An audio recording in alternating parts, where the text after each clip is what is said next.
As you are well aware, we are going to have a true freshman starter. You can be relating to Dylan Raiola because you've been through this. What is Dylan Raiola in for? Being a true freshman quarterback at Nebraska.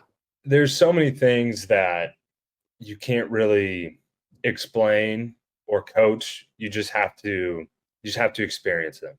For him, that's what he's in for. Whatever you thought it was coming in, it's that and a lot more. That's in terms of responsibility, in terms of competition, in terms of fans, everything.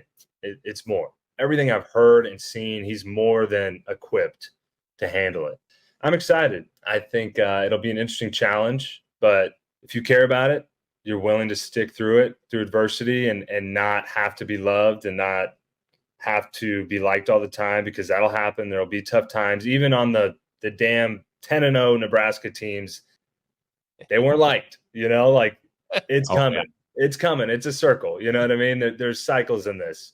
Go do it for the people around you. And I think he's got his head on his shoulders, and he'll do that. He's got great people in his corner, guys who have been through it. His own family has been through it. So he'll be good. Looking back at you and Scott Frost coming in at the same time, you guys are like the saviors, right? Like they're going to get us back on track. They're going to bring us back, all this other stuff. Now here we are with a 5-star true freshman quarterback. What is the pressure like? 18, 19-year-old kid, and now you're being asked to go to youth camps, be like the face of the program. Not only are you doing that stuff for the younger generation and the fans themselves, but then you've also got this like notion that, oh, me and this coach are now coming back to build up this iconic program that once was the best in college football. Yeah, and at a place like this, it's similar to the NFL. The quarterback and the head coach are tied together.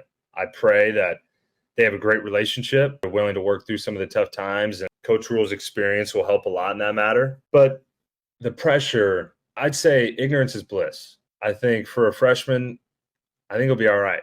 You know what I mean? I think he'll go in there and just go guns a-blazing and light it up. I think the years following might be a little bit tougher. At least that's somewhat of my experience. Expectations rise. I think expectations are high, sure. But once there's some success, those expectations go a lot higher. You don't start winning games. I think that's when the pressure starts. It's not at the beginning of the year. I think it's when things go downhill. How are you going to respond? You got to make sure not only your response is a certain way, but the people around you and everybody in the building is acting in one, at least as best as possible. That matters a lot. It matters a lot for Dylan. It matters a lot on if Nebraska wins more games,